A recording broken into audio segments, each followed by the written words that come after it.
तोहरा हाथ लगल हाथ तोड़े अपन जिंदगी खराब काहे तोड़े। और सुनो बोला खुश बानी हो अपना राजा के दुलार में। तोरे खाती मर्डर कइनी का बानी कारागार में।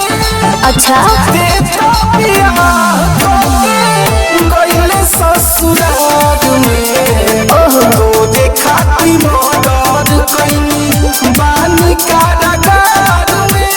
हाँ ते तो पिया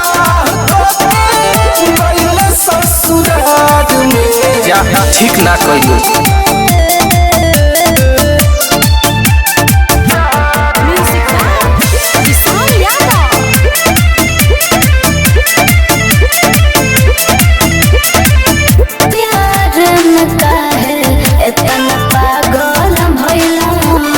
बोला कोई के होते काहे बोला बोला हमरा नइखे फिक्र जिए मरे के। अच्छा माननी अपना सभी के।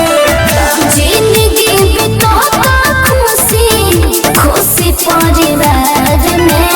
तोरे खाती मर्डर कइनी बानी कारागार में। ते तो पिया गइले ससुराल में। तोरे खाती मर्डर कइनी बानी कारागार में। ते तो पिया गइले ससुराल में।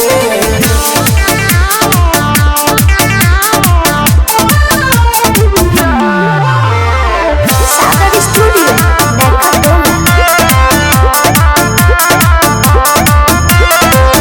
भूल गई पहिले के बतिया हो रखतानी ससुर जी के जोतिया हो। का पूछला सब बुझतानी ए बाबू का हो तोरे खाती भइनी